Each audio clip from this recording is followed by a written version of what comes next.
Budget actually says several things about our path towards Vikasit Bharat. It has invested in agriculture. It has certainly looked at rural prosperity, focuses on urban development, particularly looking at urban workers, and continues to lay emphasis on reforms. 6 specified sectors have been identified, and I spoke about it in the budget. Sectors in which we will continue our reform agenda. All this, even as we have continuously been engaged with the stakeholders, and interest of education and health has been prioritized. When we're talking about education, from a child in a daycare center, portion for women, lactating mothers, till the level of getting skilling done, and also for artificial intelligence and digital reading material for students and in school and colleges. Every aspect of education, and bringing in that dimension which is so critical for health, daycare, cancer centers, and making sure more medical seats are available. These are kind of things with which I'm trying to highlight. The approach in this budget has been pointed on areas which definitely need immediate intervention, outlays, and action along with the states. So Vikasit Bharat is not just being described. I've given you also what we mean by Vikasit Bharat, or what is it that we expect to achieve for Vikasit Bharat. So this budget actually has given you several things on which you can understand how this economy is being planned to take forward a route towards Vikasit Bharat. Secretaries have joined me. All of them would also come in to explain or answer and give clarity and so on. But one thing which I certainly would like to highlight is responding to the voice of the people, which is what Prime Minister Modi is known for in his administration. It's a very responsive government, and as a result, the income tax simplification, which I announced in July, is already completed in its works, and we shall bring the bill in the next week. So the income tax simplification, about which in July budget I have gone in detail to say, the work is completed within 6 months is what I said. Within 6 months we've brought the bill. It will be coming into the parliament next week. So if we are talking of reform inclusive of taxation, the work is done. This budget also speaks about rationalization in customs. Tariffs are being brought down, tariffs are being simplified, and also the basket which consisted of so many different tariffs for so many different commodities are now reduced. 8 were taken off earlier, 8 has been taken off now. So whatever remains now, 7 I think remains, and that is all about India's tariff picture. So the usual narrative which goes on, saying is India being too heavy on tariffs? No, you find that we've drastically reduced and also simplified. So this budget has so many things for all of us to talk about. The more important thing about agriculture, which performed very well during COVID and which has contributed to India's food security, the proposals which are mentioned in this budget actually talk about everything to do with beej to bazaar, literally from the stage of seeds, hybrid seeds, climate resilient seeds, seeds which can give greater output, seeds which are going to be high yielding, all this together to the final point of India becoming the world's food basket. That's the definition I put in when I was talking about Vikasit Bharat.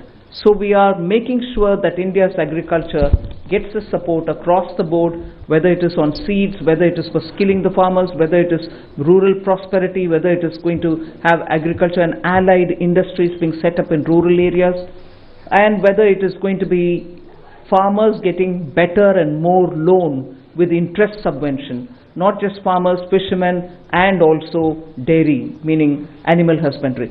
So the picture for rural development and the picture for supporting agriculture is across the board, and that has been narrated.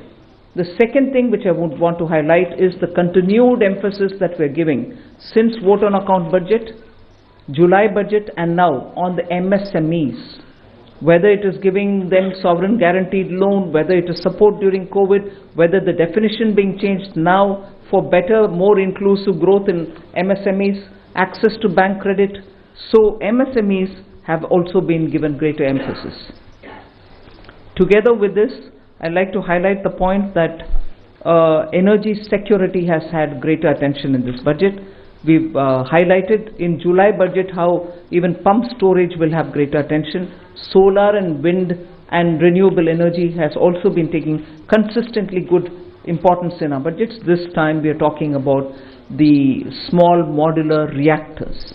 I've also announced that there shall be 2 amendments, one to the Atomic Energy Act and the other one for the civil liability. All of this is going to help us attain energy security. Insurance sector's FDI limits have been enhanced. That is another important announcement. I'll end my opening statement with 2 things. There is no reduction in the public spending on capital expenditure. Let's put that up front. We continue to place emphasis on the multiplier effect that capital expenditure done by government has shown, has sustained us. We continue on that. And with all this, our fiscal prudence has aligned itself to the glide path that we announced in 2020-21. So we've kept ourselves in alignment. Fiscal prudence has been maintained. The next year, coming years, estimate is also been given. Well under 4.5 is what we had said earlier. We are also projecting the same. So this is just as an opening statement. There's a lot more to say, but as you all ask questions, so shall we answer. Thank you. Thank you, ma'am. 225. 225. Mic, please.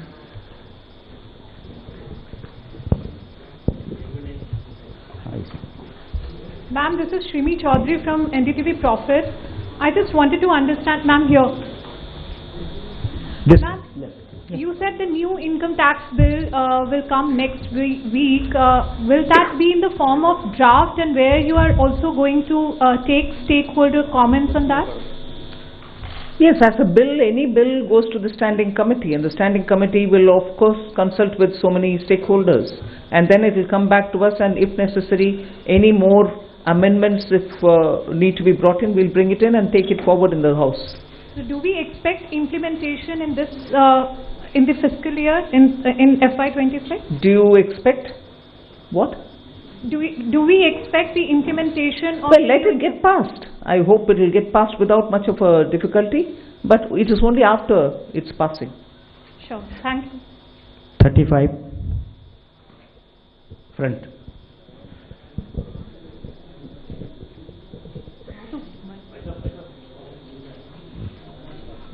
Ma'am, Timsi Jaipuria, this side from CNBC TV 18. As you said, this is a very responsive government, which is why government decided to give these tax rebates. But given the structure that you have announced, ma'am, up to 12 lakh is the rebate. Any reason why this rebate has been hiked from 7 to 12 lakh? Is it that the incomes or salaries were not growing up to the mark, which is why government thought that this rebate needs to be given? And also, how do you make up for this 1 lakh crore of revenue loss? Will it not impact the budget estimates? Where will you get this money from?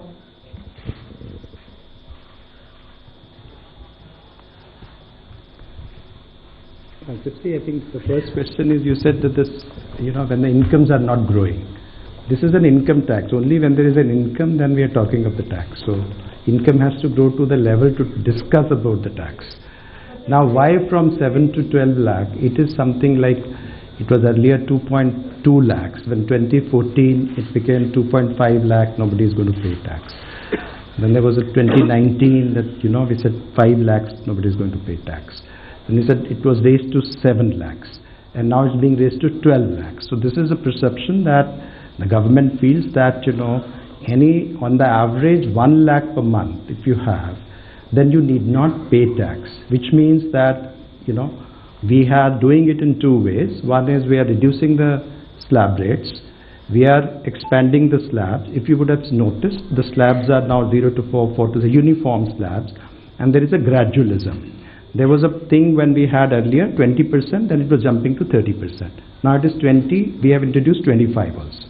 So it's a gradual thing which has been done. Now this benefits every one of the taxpayers, because whatever benefits which has come from the slabs gets transmitted across. So therefore everyone gets a benefit. Now the second part, FM decided that, some people should get a little more benefit than merely slab rate reduction could have given. And so therefore an extra rebate, so slab rate reduction for everyone and extra rebate for 7 lakhs were already getting it, now 7 to 5 lakhs more people have been added. So this is the philosophy behind it. And as you said, why you do it, I think we expect that all that money which they gave, it comes back to the economy in either consumption, savings or investments, in whatever way they choose to do. I just want to add to that. If you compare what we've done today with what prevailed in 2014 under the Congress government, what we are, most often the narrative is we should put money back in the hands of the people. I want to please give this comparison for your consideration. If you compare it with the 2014 tax rates under the Congress, for somebody who's earning 8 lakhs, nearly 1 lakh more money is in their pockets today because of the amendments that we brought in. Meaning, 1 lakh income tax in 2014 is 0 income tax now. So that money is going back to the people in their hands for those who are earning 8 lakhs. For those earning 12 lakhs, 2 lakh was the income tax in 2014 versus today 0 which is proposed. Meaning nearly 2 lakh more money in the pockets of people who are earning 12 lakh. Alright, did I stop it there? As Finance Secretary rightly said, across the board everybody is getting benefit because the rates have also been brought down. Not just the rebates being given to up to 12 lakhs. Rates for everybody is being brought down. As a result, take somebody who earns 24 lakhs in a year. The income tax on them in 2014 was 5.6 lakhs. 2014. For them, now it is only 3 lakhs.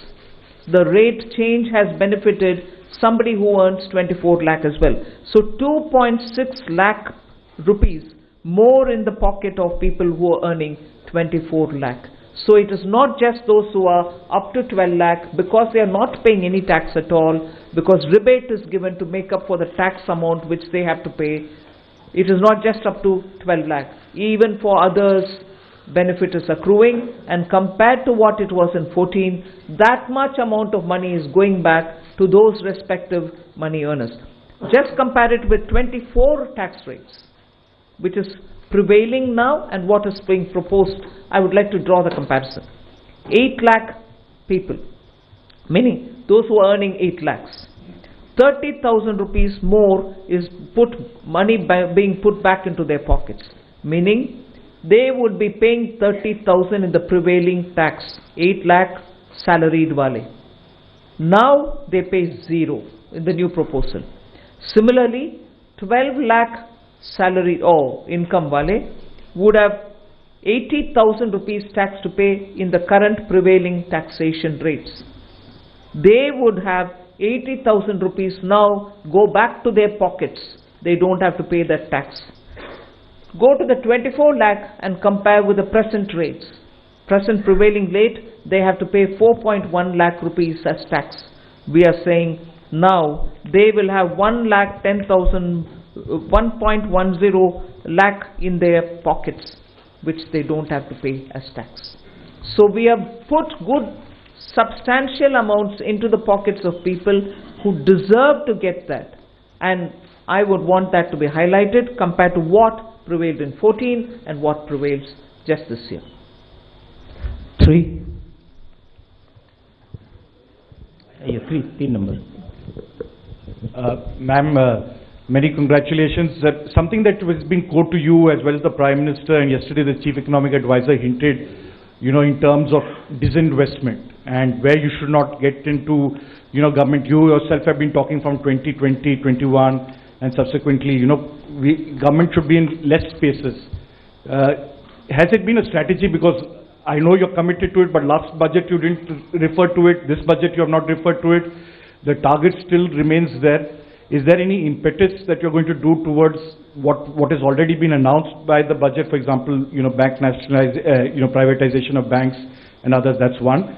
And the second, because it was unanswered, you're making it simpler, the income tax, and bringing a thing. Does this mean that you can now not necessarily all the time you can do it through a schedule or an executive order if you want to give some relief to a common man in the new income tax bill that you bring in?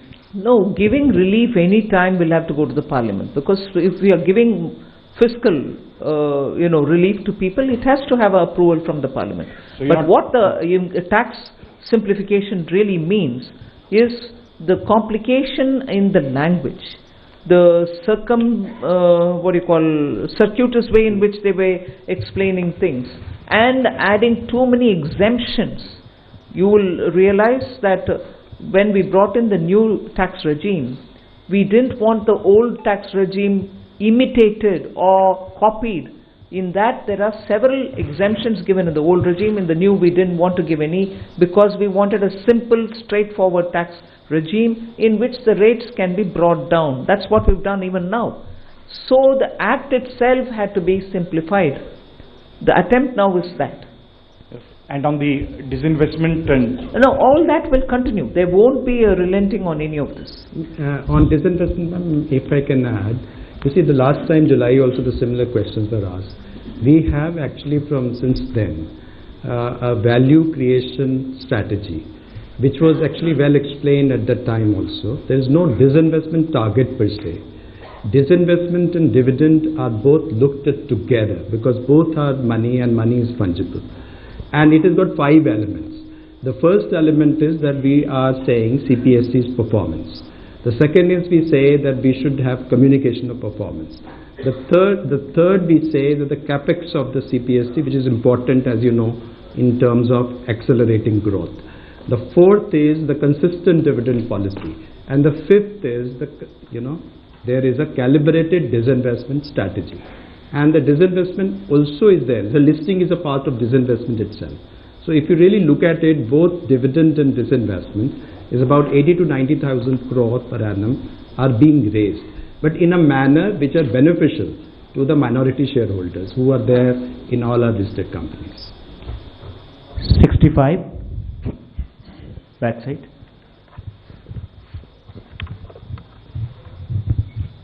Good afternoon, ma'am. This is Ruchi Bhatia from Bloomberg News. I have a question for the Revenue Secretary and a question for you. If the Revenue Secretary can give us details on the benefits, the number of people who will benefit from the from the rebates going up from 7 lakhs to 12 lakhs. And the question for you, Madam Finance Minister, a lot of people say that while the absolute number for CAPEX has gone up, the pace of spending has gone down as compared to a few years ago. Is it telling of the institutional capacity in terms of how much CAPEX push can the government really do? And secondly, as far as a lot of analysts do say that the multiplier that CAPEX has is a lot more than the multiplier in the economy than that tax cuts have. What would you say to some of those concerns as well? Well, 1 crore people will not benefit between the 7 lakh and 12 lakhs. Meaning 1 crore more people will pay no tax. On the CAPEX, I think there are two things playing out. One, of course, this particular year has had the elections happening, and because of that both central government and state governments were catching up with investments, public spending on investments only from the second and the third quarter, so it showed. It's equally true that when fundamental requirements are taken care of, when you're bringing in additional overhead, there is a pace at which those additions happen. So it's not as if there is no thirst for capital expenditure, but now it will be at a pace in which you can build on each one of the developments that you've done prior. So it will continue. There are some departments which will need more. There are others who would probably reach a plateau, but expenditure will have to continue even in them. So the heads where the capital expenditure will happen will vary, but expenditure will happen in building assets. 121.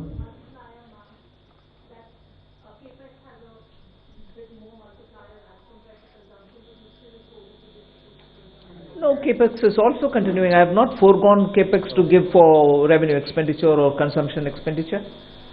So both continue. Yeah, Ajay. Look at what the overall numbers are.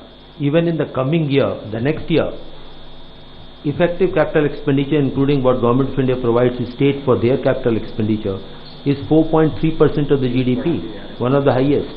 It is not just what Government of India departments spend, it is the total money which goes for the capital expenditure. And if you look at that compared with this year's RE, there will be 20% increase. If you look B to B, still there will be a 10% increase. And it is not a capacity issue, it is a new sectors coming up. For example, if you notice, urban sector, the allocations are increasing. That's one area which requires a renewed focus. 121. On the capex, because this point can come up later also. So one is the capex that we give directly, that is we do a central government directly. Other is that grants that we give to the state governments, for the state governments to do capex. For example, for Pradhan Mantri Gram Sadak Yojana, for example Pradhan Mantri Awas Yojana, and so on and so forth. So if you also include the grants in aid for creation of capital assets, the amount, total amount has gone up to 15.48 crores in the budget estimate for the next year, which is more than 15% increase over the current year's RE. So that is a substantial increase, whereas you consider that the overall expenditure, that is revenue plus capital, has grown by around 7% in the next financial year as compared to this year's RE. So this is almost twice the aggregate growth in the expenditure. Yes. I would like to also add that on top of this 15 lakh crore capex, which is 11.2 there, and the extra money which goes into revenue but goes in capital building at the hand of the states, the CPSE, the Central Public Sector Enterprises, add about 4 lakh crore as capex from their own resources. So that's also the capex which goes in, and that is not counted here. Mic on करो. Tarun Sharma from Zee Business. Ma'am मेरे दो सवाल हैं. एक, ma'am आपने insurance की जो FDI limit है वो 74 से 100% करिए. तो क्या मैम जो इंश्योरेंस अमेंडमेंट बिल था उसकी जो बाकी रिकमेंडेशन है उसको रिजेक्ट किया गया है, सिर्फ इसी को एक्सेप्ट किया है 74 से 100% का? दूसरा मैम, मूडीज ने कहा है कि जो पब्लिक डेट है स्टेट और सेंट्रल का वो अभी भी 80% है, इस वजह से हम रेटिंग अपग्रेड इस बजट के अनाउंसमेंट के हिसाब से नहीं कर सकते. तो do you think is there concern for the on the public debt? Insurance. Yeah. See, now, presently the insurance is 74%. Now, fundamentally, whether it's 74% or 100%, the materially doesn't matter. What actually matters is the psychological feeling that they can actually own the company 100%. Along with this FDI, we are also going to, FM also announced that we are going to simplify certain procedures and rules that we frame, which is including the key management person who can be chairman of the company, and person who can be the CEO and board of directors, and also repatriation of dividends. All those are part of this the proposed reforms that has been announced by the FM today. And sir, what about the other recommendation on the draft insurance amendment bill? Sir? That's what we are actually bringing. The draft insurance bill is the one FM has announced.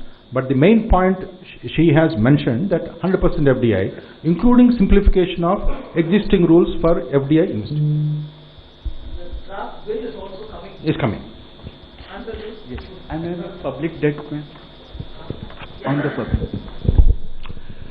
Serial number 2. Finance Minister has also announced, this answer complete his question, the roadmap for fiscal consolidation by the centre. And please have a look at the FRBM statement, which carries the different scenarios, and over a period of next 6 years how that will be brought down. Similar one, act has to be done through the state governments as well. So it is a process which is on. Number 2. Hello नमस्कार ma'am, मैं आलोक प्रियदर्शी हूँ CNBC आवाज़ से। Ma'am मेरा सवाल है कि middle class के लिए काफ़ी बड़ी राहत है, 12 लाख तक जो टैक्स छूट दी गई है। इसमें आपने बजट स्पीच में कहा जो कैपिटल गेन से लोग कमाई करेंगे उसको इसमें शामिल नहीं किया गया, उस पर नॉर्मली टैक्स देना पड़ेगा जो स्लैब के रेट से है। तो ज़्यादातर लोग आजकल मार्केट में इन्वेस्ट करते हैं, उनको लॉन्ग टर्म इन्वेस्टमेंट होती है, उनको कैपिटल गेन्स होते हैं कई तरह से, उनको बाहर रखने का, उनको केप्ट असाइड रखने का क्या रीज़न है, क्या उसके पीछे वजह है? मिनिस्टर सेक्रेटरी उसके ऊपर ज़्यादा विस्तार से बोलेंगे। बाहर रखने वाले चीज़ नहीं है, इनकम का कैलकुलेशन कभी भी वैसे ही होता है, उसमें कैपिटल गेन्स का जोड़ते नहीं है। मैं स्पष्टता के लिए उसको जोड़ रखा है उधर सेंटेंस पढ़ने के समय। ये नया मेरा पद्धति नहीं है कि इसको अलग रखो उसको अलग। Income calculation in general is done without the capital gains. You want to explain it please? Capital gains tax जो है वो हमेशा से रेट से अलग है, नॉर्मल इनकम से अलग है। यदि नॉर्मल इनकम में होता, शामिल होता, तो यदि 30% के ब्रैकेट में कोई होता कि उसके कैपिटल गेन्स में 30% टैक्स लगता, तो वो क्या मान्य होता? तो कैपिटल गेन्स को एक अलग टैक्स की व्यवस्था की गई है जो कि कम है। वो इसलिए की गई है कि रिस्क उसमें है और उसमें लोग रिटर्न करते हैं कैपिटल मार्केट को बढ़ावा देने के लिए, तो उसमें 12.5% हमने टैक्स लगाया। तो वो एक अलग रखा जाता है, उसमें एक अलग एग्जेम्पशन लिमिट भी है।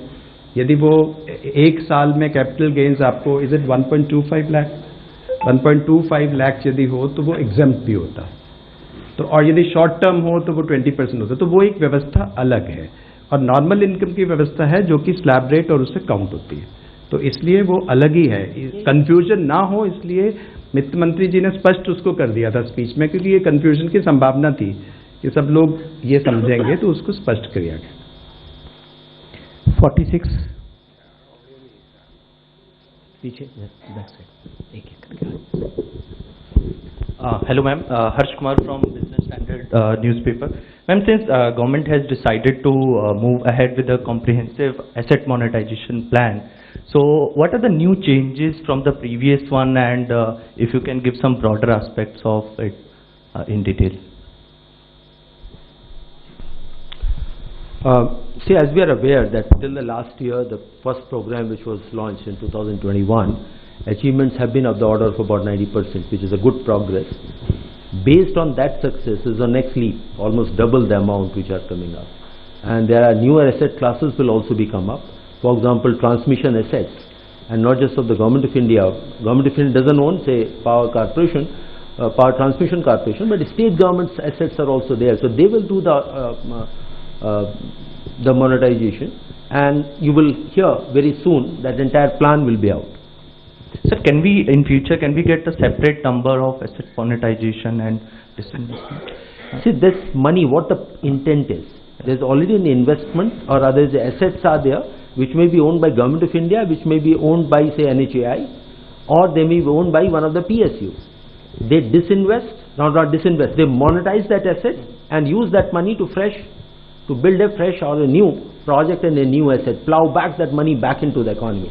So these are not necessarily money coming to Consolidated Fund of India. Very rarely the money comes in. NHAI doesn't invest, money remains with them, they build another road by using that money. 13.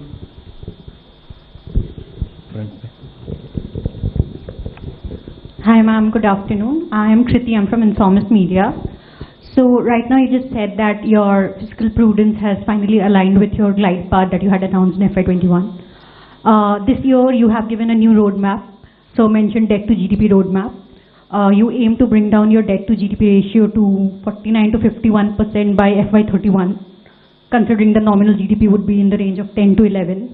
So based on that, and you said that you will peg your fiscal deficit in a way that it goes on to bring down your debt to GDP ratio.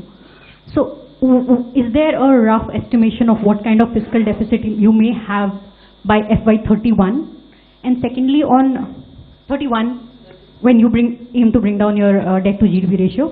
Secondly, on funding of fiscal deficit for the next fiscal year, you have brought down the borrowing from small savings from considerably low, it's 16% low from last year. Is there any reason for the limited optimism? Earlier it used to finance 25% of your deficit, now it's going to finance 22% of your deficit.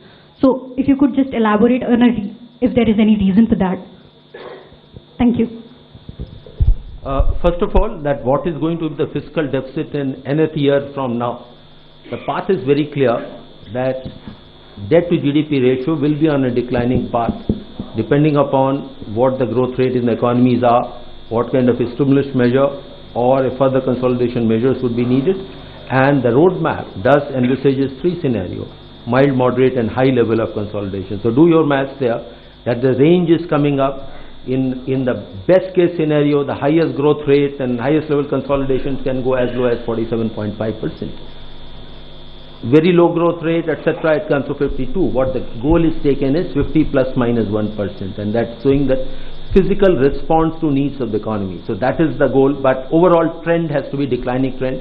And just see the record. 2021 Finance Minister announced will come down to 4.5 next year. This year we are 4.8, next year is 4.4. This is a track record, that's what we follow. Your next question? Small savings, borrowing from small savings. Here the interest rate, if you notice in the last 2 to 2.5 years, are being set in a manner so that there is neither an incentive nor a disincentive to come to small savings. These are the numbers where we see the trend, and based on the trend we project it. What is being overall is being monitored and watched or set is the overall fiscal deficit, overall borrowing. If more is coming in small savings, less from the market. If less is coming from the small savings, more will be from the market. So our assessment numbers are slightly lesser than this year, and to that extent market borrowings we have indicated, which will be slightly less than the current year numbers, marginally lower are there. But if there were to be more inflow of small savings, to that extent market borrowings will go down. And as you are aware, we do set the calendar every half year. 51.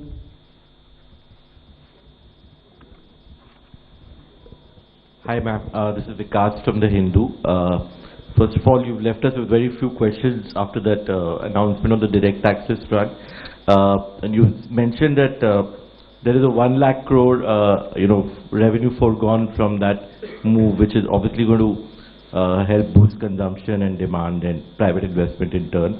I wanted to get a sense of the mathematics behind the overall fiscal math that we've worked out for next year, because despite this tax relief, we are looking at a direct income tax as receipts as a part of gross tax receipts are likely to rise to 33.7% as per the revenue receipts plan, and which is the highest ever, and marks a significant increase over the 24-25 income tax receipts.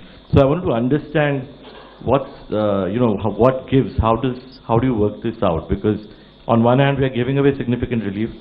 Where do we expect the gains from? I hope you're not suggesting we shouldn't have done this. Are you? I hope you're not suggesting that we shouldn't have done this income tax, giving money back to people through rebates and other ways. No, I'm just curious where we expect the buoyancy coming from. That's fine. All right. It was answered at that time. Anyway. Okay, let me just see, we are talking about personal income tax, taxes on income, and we had 19.7% growth in 22-23. We have 25.4% in actual terms, and 23-24 we had 25%, and 24-25, if you take the RE figures, growth is likely to be 20%. And what we have proposed for 25-26 is a growth of 14.4%. So we have moderated. I mean, we have been growing 20% almost on this plan, and we have made it 14%. Now coming to buoyancy, our buoyancy was in for the taxes on income was 2.65 in 23-24, and 24-25 expected buoyancy is 2, and the buoyancy which has been assumed for 25-26 is 1.42. So you would see that we have assumed a moderate buoyancy, looking into the sacrifice of revenue which has been done. So we have done our math. Thank you. 9.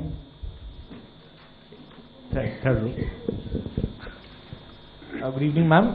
Considering the government's measure to put Apna more, परिचय दीजिए. sorry, this is Chetan from Business Today. Considering that the government's measure to put in more money into the hands of the public, are you trying to mitigate the impact of a possible Trump tariff trade wars from the US, or are you relying more on domestic production to ensure that Indians have a shield from the US trade wars if they happen to be so? Well, I don't think we've gone that far to justify this income tax rate reduction. We've responded to the voice of the people and also made our own assessments, and therefore we've given this. And I thought there was an allegation also that we didn't respond to what may come through the US administration's tariff whatever decisions. Well, I don't think these two are connected, at least in the way in which we like to believe it. You may want to give a different dimension, but no, we have not done it with that intent. 64 at the back. Madam नमस्कार, मैं महावीर सिंह बोल रहा हूँ, freelancing करता हूँ। आपने income tax में बड़ी राहत दी है, हम तो 10 लाख की उम्मीद कर रहे थे, आपने 12 लाख कर दिया एकदम। और मुझे लगता है कि क्या सरकार इनकम टैक्स रिजीम से हटकर एक्सपेंडिचर टैक्स रिजीम की तरफ जा रही है? जो आप इनकम टैक्स में आपने कहा कि इस राहत से 1 करोड़ लोग इससे बाहर हो जाएंगे और इसमें कम ग्रोथ होगी, और दूसरी तरफ आपका जो टैक्स रिसीट है वो बढ़ता जा रहा है, पूरे बजट का आकार बढ़ रहा है, तो सरकार क्या एक्सपेंडिचर टैक्स की तरफ ज़्यादा झुकाव दिख रहा है? ये सिर्फ आने वाले साल के, मतलब अभी अप्रैल 1 से शुरू होने वाले साल के टैक्स प्रोपोजल्स है। आप पिछले साल का रेवेन्यू को देख करके इससे ये कनेक्शन मत निकालिए।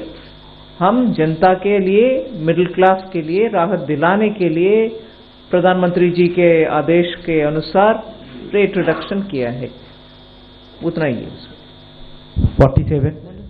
Just to add that point, to give you a data point, direct taxes are supposed to increase by 12.7% next year. Indirect tax, which is on the, say when people buy goods and services, is expected to increase by 8%. So that should answer your question. Yes. हमारी central amount शामिल है। एक इसी point पे और यदि हम देखें डायरेक्ट टैक्स और इनडायरेक्ट टैक्स का रेशियो, तो वर्तमान साल में आरई में ये 1.39 है, मतलब डायरेक्ट टैक्स लगभग 139% है इनडायरेक्ट टैक्स का। अगले साल ये 145% है।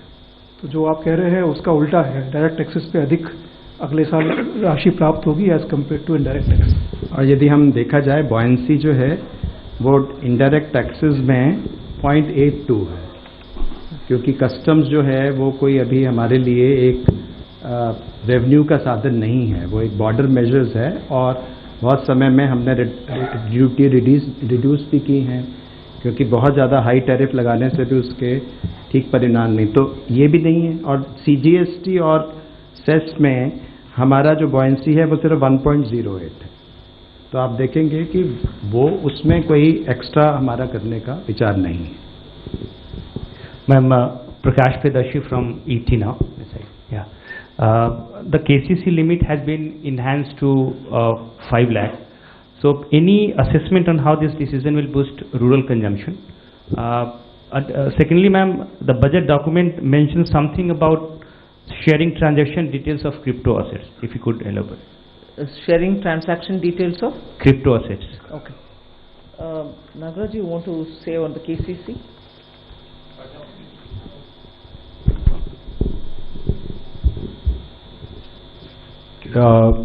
Increase in the KCC. Yeah.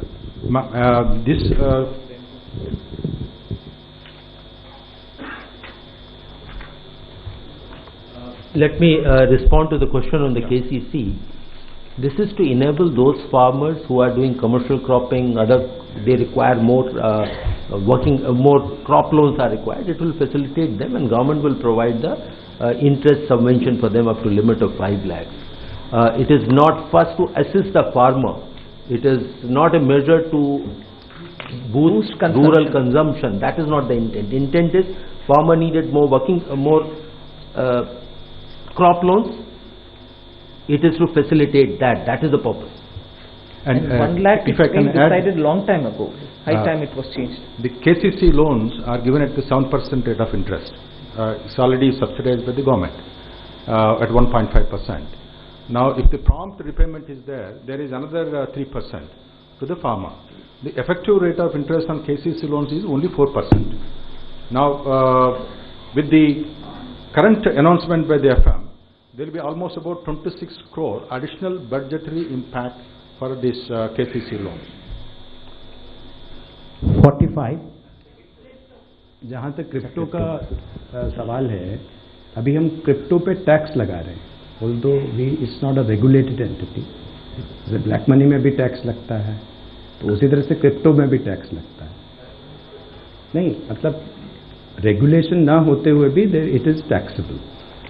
उसमें OECD G20 के अंदर जो हमारा फ्रेमवर्क एग्रीमेंट है, उसमें 2027 से ये निश्चित किया है कि सब जो उसके सेक्रेटरीज हैं वो उसमें इंफॉर्मेशन शेयर करेंगे.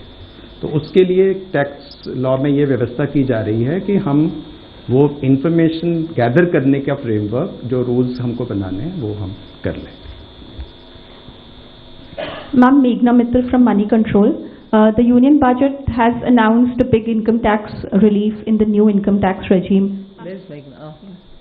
The budget has announced a big relief in the income tax. So, in the new income tax regime, so how many taxpayers have moved to this new income tax regime, and does this also mean that are we phasing out finally the old tax regime? 75% जो हैं, 75% have already moved to the new tax regime under the individual category. No, if we are phasing out, I would have said it, na? The scheme is available, but we expect that almost everyone will shift now. 224.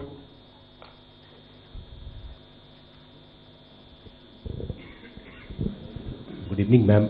Shishir from Hindu Business Line. One of the popular scheme has been sovereign gold bond scheme. We have not seen any of the issue during the current fiscal, and we are not getting any mention for the next fiscal. Does this mean that there is a curtain to this scheme? Well, yes, Ajay. Yes, in a way, but Ajay can give you the details. Yes. See, these are the decisions which are taken. What is the purpose is, one of course is to raise borrowings from the market for the purpose of financing the budget, and at some point of time whether this asset class is to be supported or not. But the conditions of the recent past with experience has been that this has been rather a fairly high cost of borrowings for the government. As a result, for the last several quarters, government has not chosen to follow that path. As and when a formal decision is there, you will get to know. 226. Left side. We'll take 2 more questions. Hello, hi. After this. Ruchika Chakravanshi from Business Standard.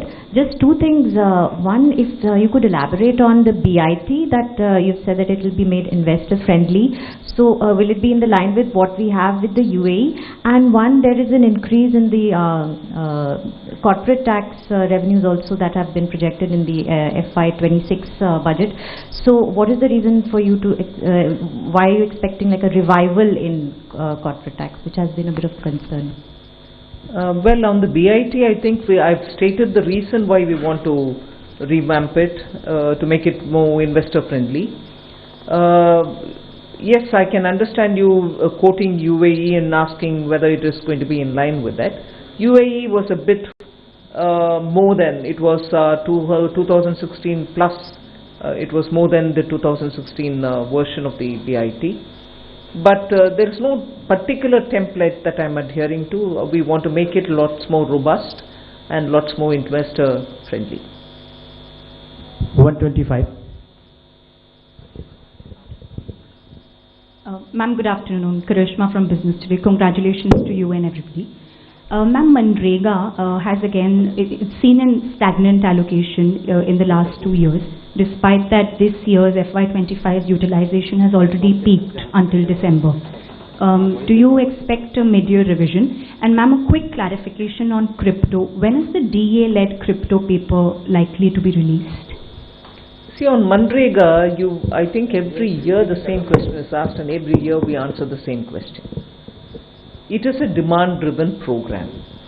If as a result of increased demand, a state or another state, a third state wants money because their demand has to be met, the RE shows the numbers and we increase it.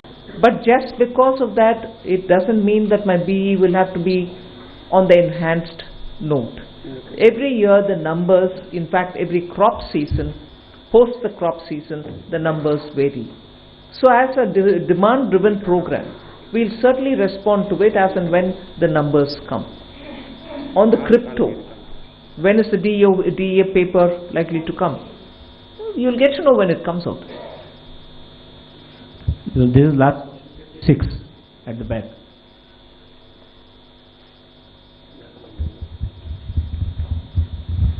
Ma'am, I'm Banikinga Patnaik from the Economic Times. In your speech, you have said that there would be a light touch regulatory framework and that a committee will be set up to review all non-financial sector rules and regulations. So ma'am, is there, any possibility that it will also include financial sector regulations? But even as I read the speech, there were two different things. One for the non-financial and another for the financial.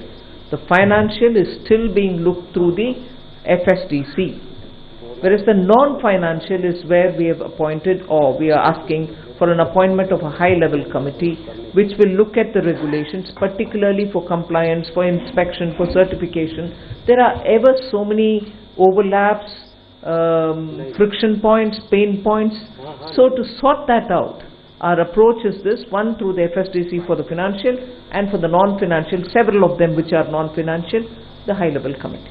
Ma'am, again, in the nuclear energy space, there is an announcement that there could be more private participation sought.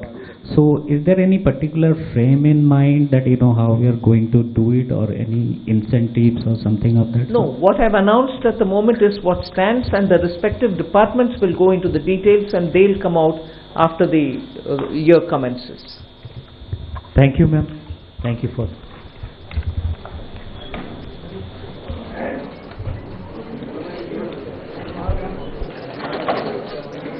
Pankaj Chaudhary ji.